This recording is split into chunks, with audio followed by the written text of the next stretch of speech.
Hola, hola, muy buenas tardes. Tengan todas las personas que nos siguen el día de hoy a través de nuestra página del Consejo de la Persona Joven. Mi nombre es Mercedes Hidalgo, yo soy gestora de juventudes destacada en el Centro Cívico por la Paz de Santa Cruz y estaré moderando el espacio del día de hoy. También por ahí detrás de cámaras tenemos a la relacionista pública del Consejo de la Persona Joven, Adriana Romero. Adri, muchas gracias por toda la logística y el apoyo. El día de hoy, es el segundo de dos conversatorios a realizarse en el marco del Día Mundial de la Salud Mental, el cual también forma parte de las acciones que desde el CPJ venimos realizando en el Plan Institucional para la Promoción de Salud Mental de Juventudes. Hace una semana, el viernes exactamente de la semana pasada, conversamos acerca del duelo, la experiencia del duelo, las etapas del duelo, mitos en torno a este y demás. Pero ahora queremos saber si existen estrategias que podamos emplear para que cada uno y cada una pueda sobrellevar y superar diferentes situaciones adversas que se nos presentan. Entonces, justamente eso es lo que vamos a profundizar el día de hoy con nuestra expositora, con nuestra invitada. Sin más preámbulo, les doy la bienvenida a doña Ana León Saborío. Doña Ana, permítame introducirla adecuadamente. Ella es docente e investigadora de la Universidad Nacional de Costa Rica, psicóloga y psicodramatista, con una maestría en psicología de la salud. Ejerce la clínica privada utilizando técnicas psicodramáticas y sistémicas para el abordaje de sus pacientes, tanto a nivel individual como familiar. Ha participado en proyectos y programas académicos tales como el Programa de Promoción y Atención de la Salud, y actualmente participa como investigadora en el proyecto denominado Construcción de Propuestas de Mejora en la Salud Emocional del Funcionariado de la Universidad Nacional. Entonces, bienvenida, doña Ana, coméntenos cómo se encuentra el día de hoy. Hola, un placer, de verdad muy contenta de estar aquí, muy contenta de estar con el Consejo de la Persona Joven, de verdad emocionada porque pienso que es una población que a mí en lo particular me da mucha esperanza y me produce muchísimo respeto. Muchísimas gracias y los emocionados somos nosotros para poder continuar esta conversación que ya iniciamos la semana anterior. Entonces, para ir entrando un poquitito ya lo que sería en el tema propiamente, doña Ana, usted podría comentarnos qué son las estrategias de afrontamiento que empleamos los seres humanos ante situaciones difíciles, adversas, y si estas estrategias son conscientes, son, es decir, pensadas, ¿verdad? Y llevadas a cabo, o si se pueden generar de manera inconsciente también. Ujú.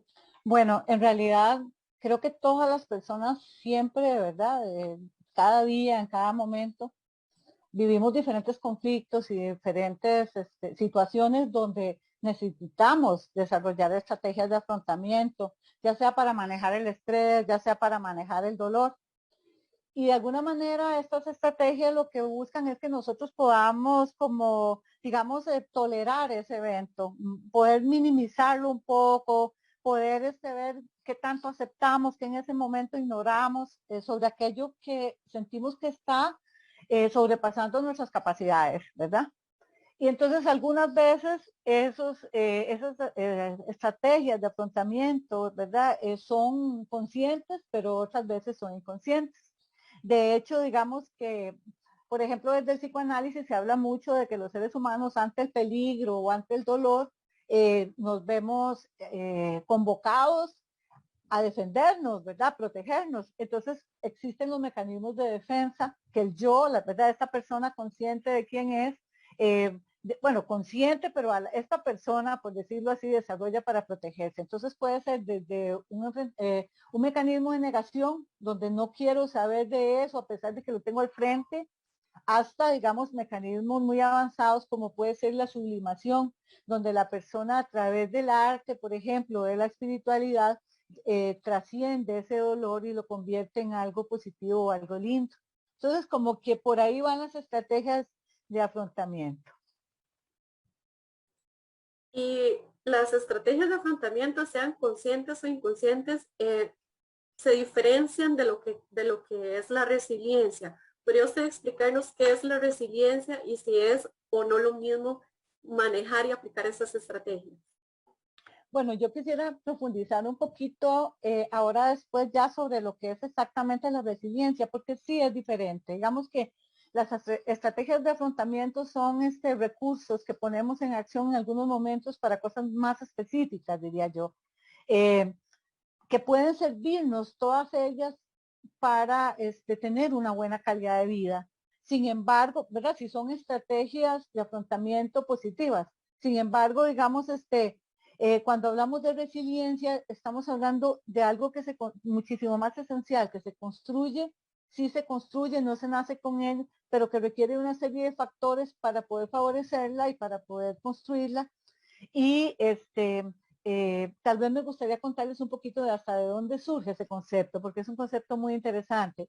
Si, Por si, favor, sí. si me permitís, a mí me gustaría compartir en pantalla unas estrategias de afrontamiento que son como, uno dice, el día a día, pero que de alguna manera tomar conciencia de que existen nos puede permitir no culpabilizarnos, decir, ay, no estoy haciendo esto, lo otro, sino más bien como darnos el permiso de hacer cosas nuevas, de incorporar a nosotros cosas nuevas para poder enfrentar situaciones dolorosas o situaciones que nos desbordan emocionalmente. Entonces, voy a ver si puedo Adelante. compartirle la pantalla. Gracias, como nada más para irnos como ilustrando un poquito.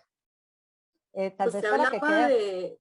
hablaba, doña, disculpe, de negación y sublimación. Esos son algunos tipos de estrategias. Sí, existen otro montón, ¿verdad? A nivel de mecanismos de defensa, sí, por ejemplo, está también el mecanismo de defensa de la represión. Me pasa algo y en lugar de sacar mi llanto, de sacar mi enojo, de sacar mi frustración, eso me lo trago. O me hacen daño y no digo nada porque pienso que si lo silencio es como si no existiera o porque tengo temor. Todo eso se va al cuerpo porque somos seres integrales. Entonces, la represión, pues, produce síntomas, ¿verdad? Puede producir síntomas y generalmente el cuerpo es el primero en expresarlo, la parte somática. Por eso entonces es importante como pensar en estrategias de afrontamiento para la vida que nos ayuden a no estarnos como tragando esas cosas, a no usar mecanismos de defensa que tal vez sean contraproducentes, ¿verdad? Pero vamos a ver un poquito entonces, no sé Ahí si estamos puedo. viendo Ahí y estás vemos viendo, todo ahí el... está como el concepto. Sí, voy a tratar de maximizar, nada más como para que podamos ver. Ok. Aquí tenemos el concepto ya de estrategias que más o menos yo expliqué, ¿verdad? Entonces vamos más bien a ver cómo para las estrategias de afrontamiento de pronto nos llevan a buscar el control de algunos factores ambientales. Por ejemplo, la contaminación ambiental, ¿verdad? Podría ser un factor de muchísimo estrés y que digamos que pueda causarnos un impacto importante en nuestra salud.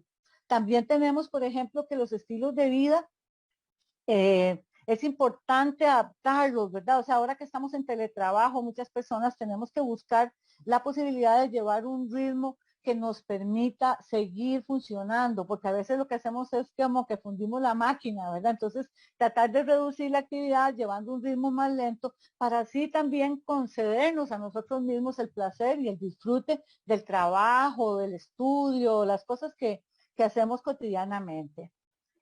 También la alimentación sana, ¿verdad? A veces ahora con esto del teletrabajo también nos hemos descuidado, pero es importante tomar en cuenta estos tipos de factores, ¿verdad? Que de alguna manera tengamos una dieta balanceada, que evitemos saltarnos comidas, a menos que estemos, digamos, haciendo una dieta, ¿verdad? Como muy clara y muy indicada.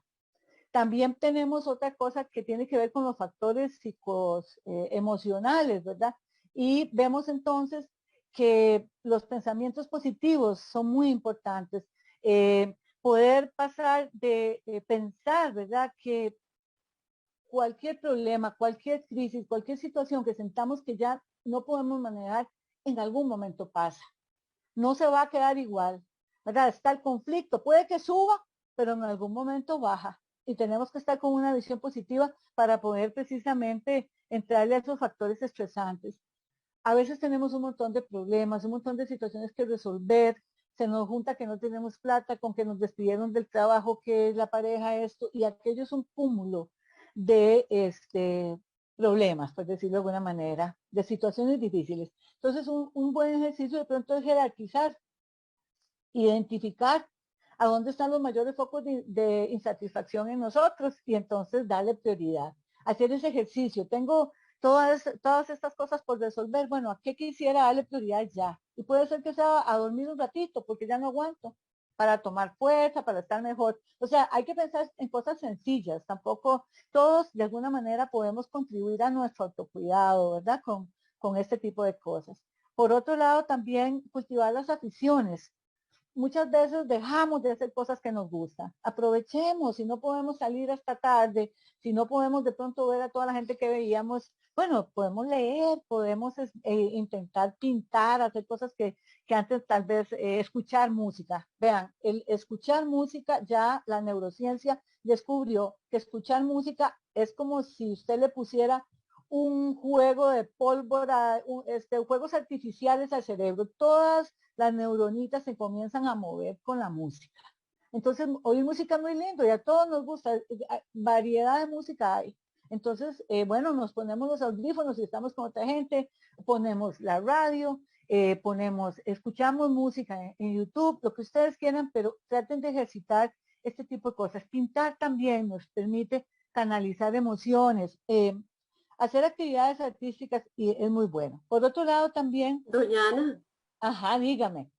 es que esto que usted está mencionando me llama la atención, bueno, todo está muy interesante, ¿verdad? Pero me llama la Mm, atención esto que usted menciona de jerarquizar focos de insatisfacción. ujú. Es posible que nosotros no podamos identificar esas insatisfacciones, dónde están, que no podamos priorizar, por así decirlo, que nos cueste saber dónde está eso que nos está afectando. Sí, puede ser difícil, tener razón, porque algunas veces nos acostumbramos a una como especie de estrés o ansiedad crónica. Entonces siempre estamos acelerados, siempre nos estamos sintiendo mal. Entonces, de pronto, un ejercicio de esos, primero nos implicaría parar un poquito, ¿verdad? Parar, bajar los switch de la cortisona, ¿verdad? Todo esto que está haciendo ahí circuito, bajarlo, respirar y comenzar a pensar, o sea, en todas estas cosas y decir, bueno, en medio de todo esto, ¿qué es lo que me urge más resolver? Y empezar a incorporar otras cosas que ya hablamos, como los pensamientos positivos. Yo estoy atendiendo muchas personas en la clínica que llegan con problemas de ansiedad. Se ha disparado que yo estoy asombrada. Si antes se hablaba de bipolaridad, ahora se habla de ansiedad muchísimo, porque todas las personas están descubriéndose componentes muy ansiosos que tienen que ver, por supuesto, con todos estos meses de pandemia, que ha cambiado nuestra vida, nuestra cotidianidad, nuestras relaciones, que nos ha producido en algunos casos dolores muy fuertes por pérdidas de gente que amamos, o el miedo a enfermar, o la pérdida, digamos, de esos vínculos físicos con la familia. Entonces, todo eso contribuye, más el teletrabajo, las clases virtuales y aquello, ¿verdad? Todo el mundo en la casa, sobre todo pienso en los jóvenes que, ¿verdad? Que su tarea principal de desarrollo, sobre todo en la adolescencia, es andar con los amigos jugando, y hacer actividades. Uno quiere estar con los padres, lo menos que usted quiere estar con su mamá y su papá, aunque las quiera mucho, pero ahora hay que estar ahí y son factores muy estresores. Por más que uno los quiera, muy estresores. Entonces, en medio de todo eso, tenemos que aprender como a discernir cosas que nos puedan ayudar en el aquí y el ahora. Para mí una estrategia de afrontamiento en esta pandemia es un día a la vez, un día a la vez, porque no podemos a veces con todo, ¿verdad? Sabemos que, por ejemplo, el tema del desempleo en los hogares está siendo un tema importante en este país.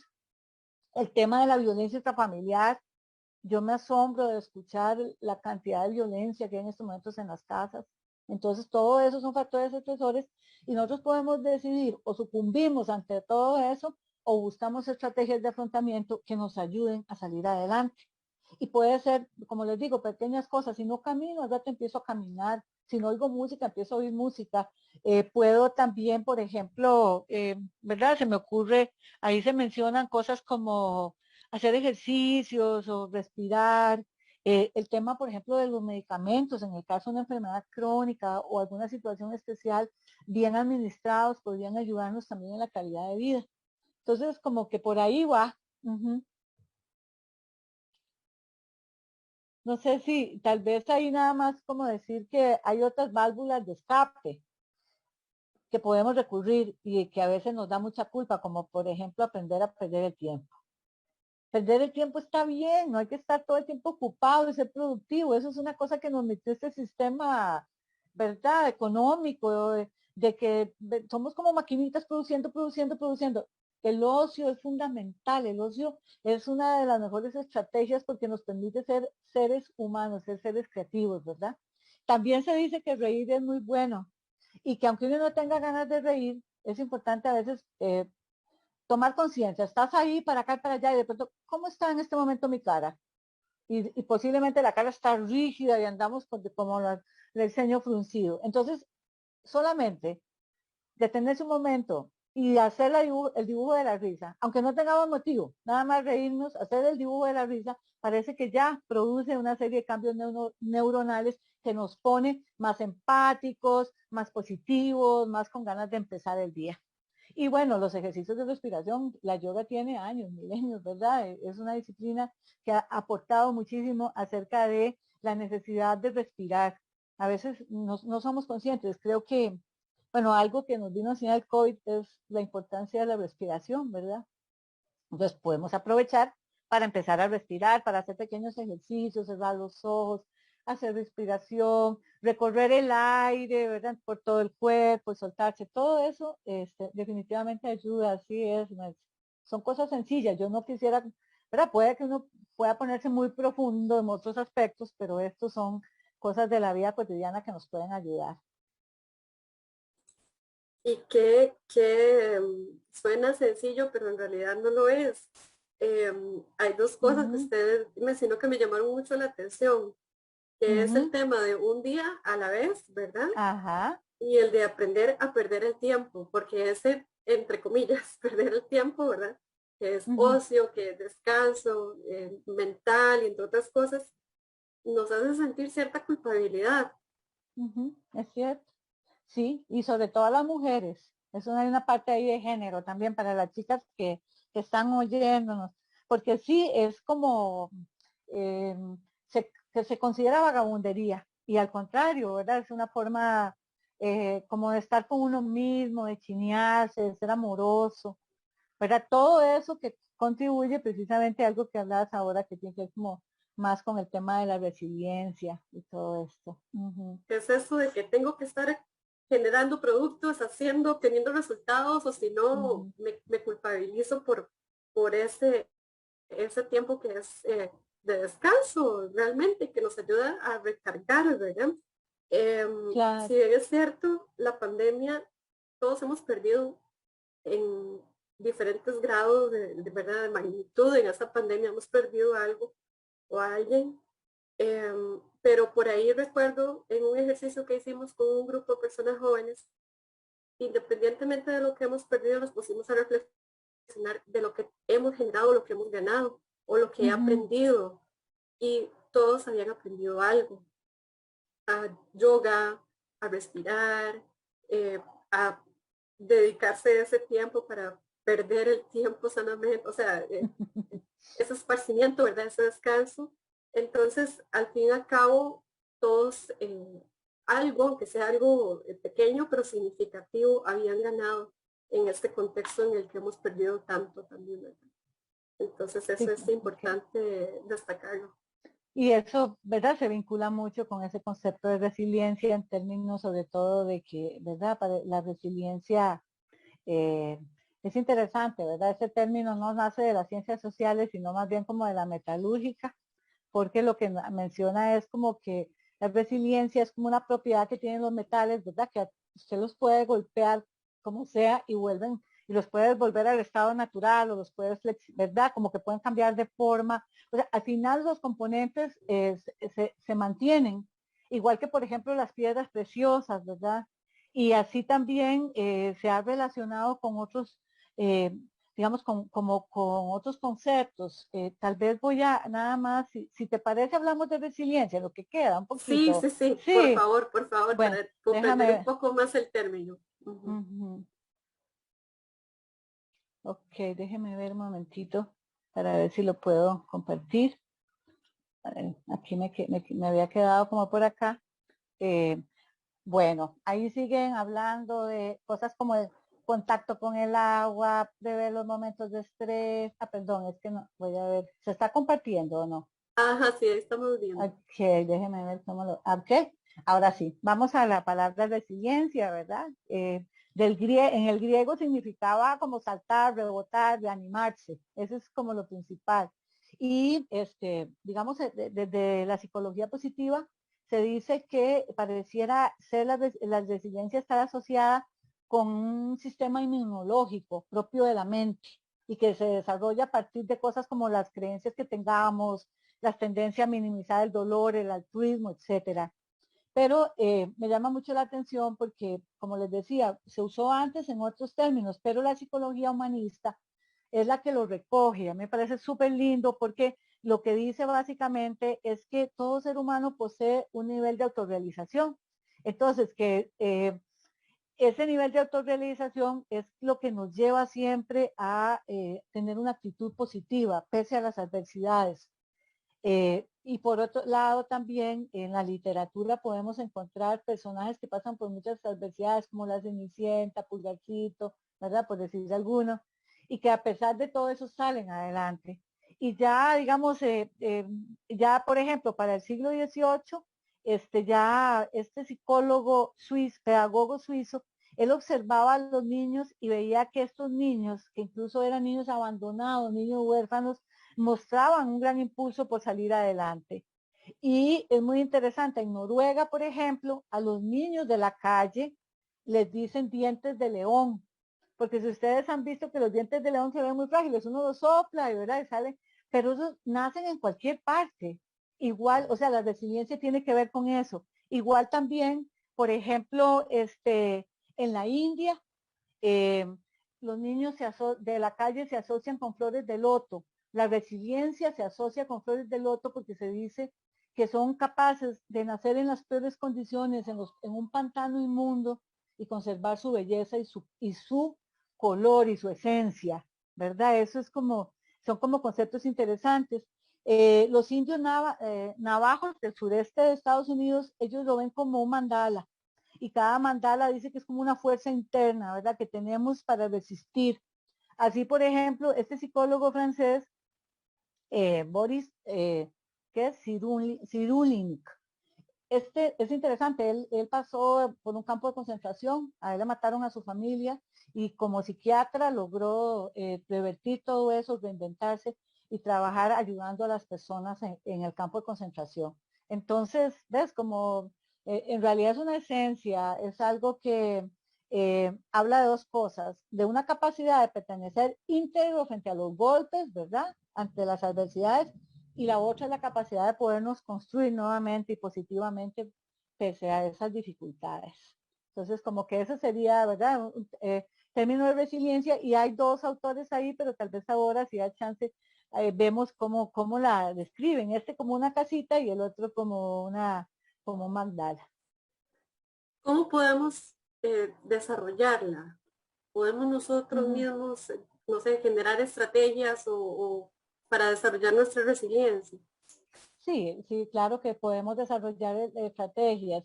Eh, Por eso, tal vez nada más voy a poner, bueno, tal vez les cuento un poquito, es que como está esa casita ahí, ese autor me llama mucho la atención porque él en el piso, dice que en el piso de la resiliencia tiene que estar el amor, ¿verdad? Tiene que estar como bueno, primero las necesidades básicas materiales, porque un ser humano con hambre, no le pidamos que más sea resiliente, se apuesta, ¿verdad? Tenemos que resolver eso, pero eh, en los cimientos de la resiliencia está mucho el amor propio, el amarse y quererse a uno mismo, el aceptar a los otros, no por cómo se comportan, sino por cómo son en esencia, ¿verdad? Entonces esa parte es muy importante.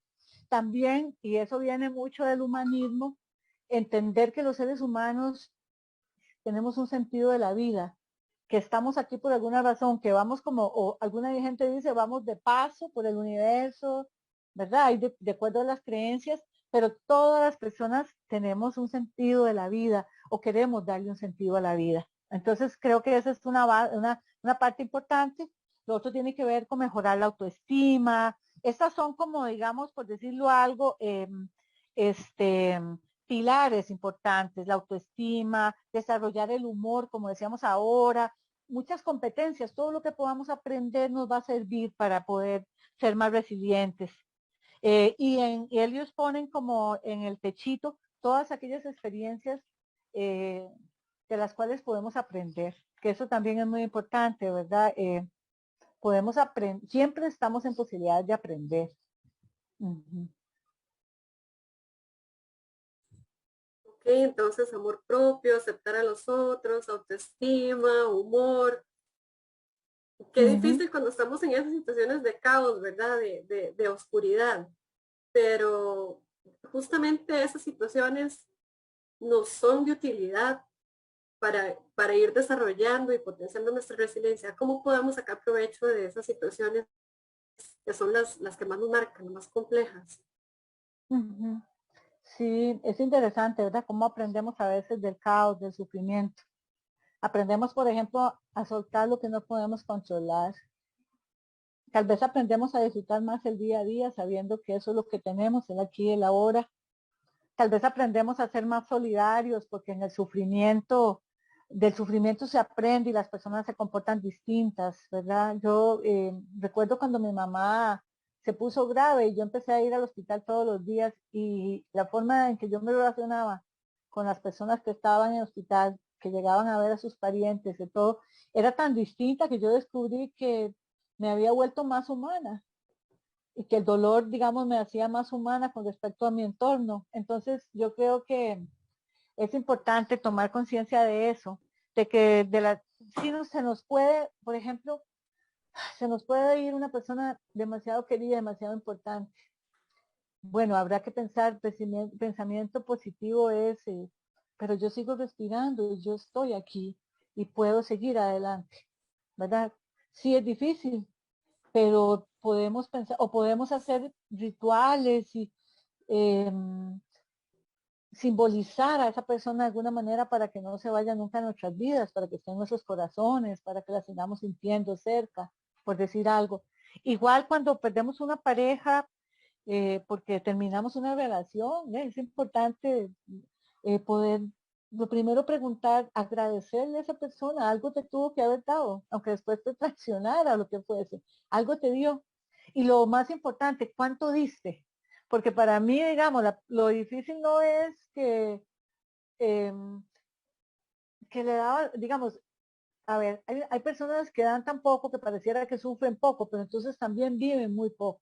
La persona que tiene capacidad de dar y de vincularse es una persona más feliz porque está en esa disposición, en esa empatía con nosotros. Entonces, si hay una pérdida, se duele, pero esa persona tiene muchos recursos que los puede recoger. Yo les digo a las personas que llegan por duelos de pareja, bueno, ¿qué tanto Dios está en esa relación? Yo di fidelidad, di amor, entrega, di compromiso, hice esto, hice el otro, ok, todo eso es porque usted tiene esas capacidades, recójalas. Y hacemos el ejercicio de recójalas, yo me vuelvo a traer mi amor propio, yo me vuelvo a traer mis ganas de vivir, yo me vuelvo a traer, porque eso es mío, eso no es de esa persona que se fue, en el caso, por ejemplo, de una ruptura. Entonces es como Ujú. aprender que uno puede, todo lo que da, lo puede recoger. ¿Y para qué lo recoge? Para volverlo a utilizar o a poner en función en otro momento. Pero hay personas, no sé si has oído el cuento de, es que no, yo no pude volver a amar nunca, desde que esa persona nunca. ¿Por qué? Porque le dejó todo lo que tenía él o a Ujú. ella. Entonces, recojamos eso para nosotros. Y para mí es, digamos, como diría que eso es muy importante para eh, tener una buena salud mental. Ujú. Ujú. Y me surge una pregunta. ¿Podemos ser resilientes ante cierto tipo de situaciones, pero ante una situación diferente no me siento con esa fuerza? Por ejemplo, que tal vez en el trabajo, sí, claro, todo lo resuelvo, resolución de conflictos, tal, pero en las cosas sentimentales, tal vez ahí no lo estamos logrando, o viceversa. Puedo ser resiliente en algunas cosas y en otras tal vez me cuesta más, y tal vez a qué se deberá eso.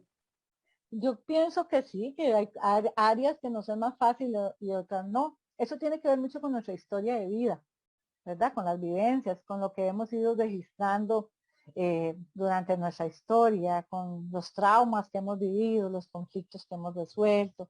Va a tener que ver mucho con nuestra edad, va a tener que ver con nuestro género, va a tener que ver con nuestra moral, con la capacidad de creatividad. Entonces, sí, digamos que eh, lo que plantean algunos autores que uno debe andar como con una condición de resiliente, ¿verdad? Una condición de estar ahí como en resiliencia, pero que sí, efectivamente, en algunos casos podemos ser más resilientes que en otros, ¿verdad? Sin embargo, digamos, hay algo del ser humano resiliente que a pesar de pasar, digamos, uno oye unas historias de personas sí, que llegan, por ejemplo, a estar en situación de calle y uno dice, ¿cómo sobreviven? ¿Verdad? Que son admirables, los niños de la calle, las personas que están privadas de libertad, mucha gente que están con una enfermedad grave, tal vez, y ahí siguen, y uno les ve crecer y les ve ser, andar más felices que uno, ¿verdad? Entonces, ¿por qué? ¿Por qué será? Porque tal vez sí se incorpora ese, primero que nada, el deseo de vivir, de autorrealización que hablan algunos autores, digo yo, no sé, puede ser que eso sea muy importante para andar alegres con la vida y porque también generalmente piensan en lo que tienen y no en lo que les falta, que yo sé que es difícil porque hay cosas que nos faltan y son muy importantes, pero a veces tenemos redes de apoyo, tenemos gente, no sé, eh, que nos puede dar una contención, hemos desarrollado ciertas habilidades, entonces no estamos del todo sin nada. Es lo que habría como que estarse preguntando, ¿qué tengo? No tanto qué me falta, porque lo que me falta lo puedo conseguir, me puedo proponer conseguirlo. Y tal vez siempre vamos a querer algo que no tenemos. Por Siempre supuesto. vamos a sentir que nos falta algo. Entonces, si queremos llegar a estar, de tener todo lo que deseamos, eh, llámese a nivel emocional y demás, y pues estamos dejando de ver, como usted menciona, con lo que contamos. Eh, Exactamente. Voy a aprovechar, doña Ana, para leer unos comentarios que tenemos acá en el Facebook, en nuestro Facebook de El Consejo de la Persona Joven. Nazaret menciona, dice, creo que el reprimir lo que siento es parte de la formación que hemos tenido. Actualmente ya nos educamos para identificar qué siento y cómo lo digo a los otros, cómo le digo a los otros lo que siento. Efectivamente, como dice la expositora, muchas veces nos callamos y nuestro cuerpo es quien resiente. Ujú. El síntoma es un mensajero, ¿verdad? Una gastritis es mensajera de algo. Un dolorcito aquí es mensajero de algo.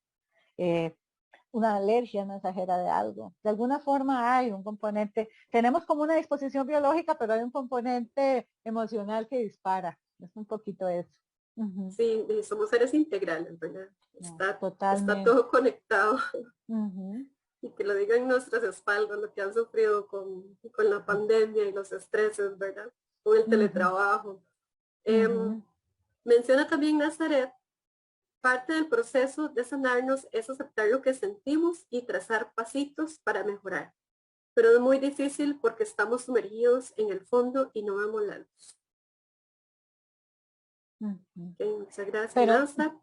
qué importante eso de trazar pasitos chiquititos. Los grandes cambios se producen así, a partir de pasitos chiquititos. Yo lo veo mucho en terapia, ¿verdad? Se pueden dar situaciones donde uno dice, mira, fue algo tan pequeñito, una persona violada, una mujer violada que no iba al ginecólogo, que no podía disfrutar sus relaciones sexuales y que un día, por ejemplo, pudo ponerse un óvulo vaginal, porque tenía una infección y no se la podía tratar porque no podía con ese tema. Eso ya se sentía empoderadísima. Y así muchas personas, muchos ejemplos de pequeñas cosas donde yo hago un movimiento y tal vez hasta me salvó la vida, ¿verdad? Y bueno, sí, hay momentos en que todo se ve oscuro, es cierto, hay momentos en que todo se ve oscuro y bueno, tenemos que tal vez recurrir a aquello que de lo que sentamos podemos echar mano, cada quien tiene algo de que echar mano, pienso yo. las redes de apoyo de amigos, ¿verdad? Por ejemplo, los familiares o la pareja, uno mismo, digo yo, si no hay más, uno mismo, cuánto valgo, cuánto soy, ¿verdad? Hablarle a ese cuerpo y decirle, te amo, cuerpito, te acepto, te quiero, vamos para adelante, ¿verdad? Eso es como cosas que son muy importantes. Sí, sí, sí. Y esto de los pequeños pasos me recuerda a lo que usted mencionaba de un día a la vez, porque si Ujú, nos trazamos una meta muy, muy compleja, de pronto lo que nos va a generar es frustración. En cambio, si ujú, vamos avanzando poco a poco, pequeños pasos, un día a la vez, eso puede tener cambios significativos para nosotros y nosotras. exacto. Fabiola nos manda saludos desde Heredia. Mm, qué linda. Gracias, Fabi. Y dice, como dicen, es importante el tiempo de autocuido, es vital para el equilibrio emocional y Ujú. librarnos del factor culpa por tomar espacio para descansar, tomarse un café y o respirar. Sí, esas Sí, sí, las cuando aparece culpas. la culpa, como dice una colega psicoanalista, usted agarra y le pega esa culpa duro y la confronta, no deje que le entre en el cuerpo, en los huesos y en la mente, porque si a veces vivimos tan llenos de culpa que, ¿verdad? No podemos disfrutar nada. Ujú. Y también nos recomienda un libro que dice Hombre en busca del sentido. Ah, No ese sé libro, si... sí, es hermosísimo. Ese libro es de Víctor Frank, que precisamente él escribe ese libro y toda una teoría humanista, la teoría de la logoterapia, en un centro de concentración nazi. Wow. El libro es bellísimo, claro, tiene toda la razón. A mis estudiantes, yo les recomiendo algunos capítulos del libro siempre. Ujú. Ok, ahí ya tenemos una lectura más pendiente para acumular las lecturas que hay que hacer. Nishma nos comenta, el aprendizaje de soltar, de renunciar, de dejar ir. Es un ejercicio constante, es difícil, pero es sano. Ujú. Cierto. Esos son los comentarios que tenemos de momento en nuestro Facebook. Y ya para ir un poco como cerrando el espacio que tenemos para el día de hoy, doña Ana, ¿qué estrategia le daría usted a las personas que nos están viendo, que están pasando tal vez por un proceso de duelo y de la ansiedad generada por alguna pérdida? ¿Qué recomendaciones Ujú, le daría usted a esas personas para, ya que el conversatorio de la vez anterior estaba ligado directamente al duelo, ujú. qué podríamos recomendarles como estrategias para acrecentar su resiliencia y pues que les beneficien esos procesos que están atravesando? Yo creo que si siente mucho dolor, si siente que ya no puede, busque ayuda, busque ayuda, porque eso es lo principal. Valide todo eso que está sintiendo, no le tenga miedo. Si siente tristeza, deje que esa tristeza salga, abrácela, hable con esa tristeza. Eh, Creo que es importante en muchos casos el acompañamiento médico, como decía, digamos, si yo no estoy pudiendo, cuando a mí me duele una rodilla, yo voy aunque sea que me den, no sé, una pastilla ahí, aunque sea acetaminofén, digo, para ver si se me quita el dolor. Igual hay que hacerlo cuando son enfermedades emocionales o problemas emocionales o sensaciones. Hay que buscar ayuda. Tenemos que usar nuestro sistema de salud y buscar ayuda. Y si tenemos posibilidades de trabajar, qué es lo que nos está pasando. Porque la autorreflexión, el autoconocimiento es fundamental para poder desarrollar la resiliencia, diría yo. Em, sí, que es todo un tema, las pérdidas. Yo creo que los duelos se viven mejor acompañados en la medida de lo posible, em, buscando espacios para hablar o para escribir de eso que pasó y dándole tiempo al tiempo, porque las cosas con el tiempo, ¿verdad? Se van calmando. A veces nos queremos resolver todo de una y no vale la pena, ¿verdad? Y si tal vez perdimos a una persona y no sé, no sentimos que tal vez fue muy inesperado, que no pudimos despedirnos, tratemos de recordar aquellas cosas lindas que pasamos. Y si fue una persona que más bien tal vez nos había hecho daño y murió y nos deja igual una sensación hasta de culpa, pues perdonémosla o perdonémonos a nosotros, que es un tema, pero que puede ayudarnos a soltar, como decía una de las muchachas que participó. Ujú. Sí, doña Ana, y ese mensaje que usted da acerca de buscar ayuda, de hablar, buscar estas redes de apoyo, tal vez en la familia, nuestro círculo primario no contemos con ese apoyo, pero bueno, está en las instituciones también. Ujú. Estamos nosotros desde el Consejo de la Persona Joven para poder referir, para poder generar Perfecto. como Las este instituciones. espacio o como el espacio que tuvimos la semana pasada. Entonces, tal vez nosotros no tenemos la solución o la respuesta directa, pero podemos buscar, referir, movernos, generar, gestionar. Ujú.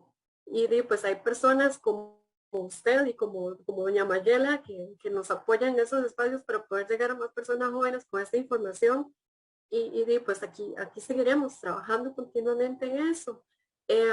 Finalmente, Socorro Díaz nos manda a decir bendiciones. Qué linda. Entonces, muchas gracias a todas las personas que comentaron, las que están ahí, los que están ahí viéndonos, compartan, denle like, comenten, porque bueno, el video queda en nuestra página y con lo que ustedes hagan, compartiendo, comentando y demás, vamos a llegar a más personas jóvenes y no sabemos cuándo este mensaje justamente está llegando al puerto que necesita llegar, ¿verdad? Entonces, eso se los pedimos y se los agradecemos. Ujú. Doña Ana, desde el Consejo de la Persona Joven, le extendemos un gran agradecimiento a usted, a la Escuela de Psicología de la Universidad Nacional. Le agradecemos también a Adri Romero por habernos apoyado, nuestra relacionista pública del CPJ, con todo el tema de la logística, manejo de redes y demás. Y en verdad esperamos que estos dos conversatorios hayan sido de utilidad para conocer acerca del duelo, de la resiliencia y de adquirir herramientas que nos permitan sobrepasar los diferentes procesos tan complejos que hemos venido viviendo de golpe los últimos 2 años. Eh, sumamente agradecidos con usted, doña Ana. No sé si desea referirse a unas últimas palabras con los que nos están Sí, viendo. no, sí, reiterarles más bien mi agradecimiento, mi admiración con respecto a, ¿verdad? A la gente joven, que es la esperanza de muchas, ¿verdad? Nosotros, es una apuesta, es una apuesta.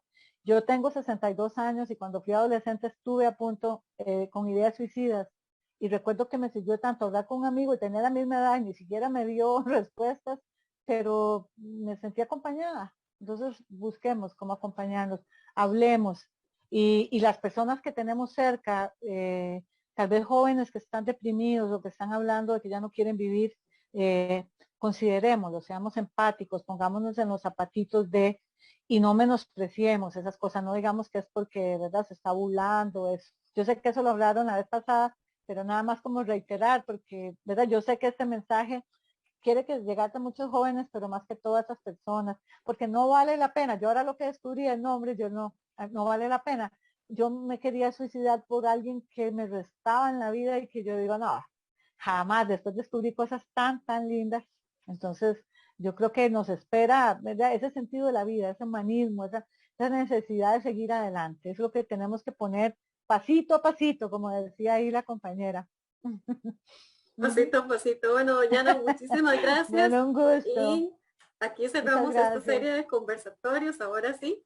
Y bueno, pues nada, les esperamos en nuestros siguientes procesos, actividades y demás que pueden seguirnos en nuestra página de Facebook del Consejo de la Persona Joven.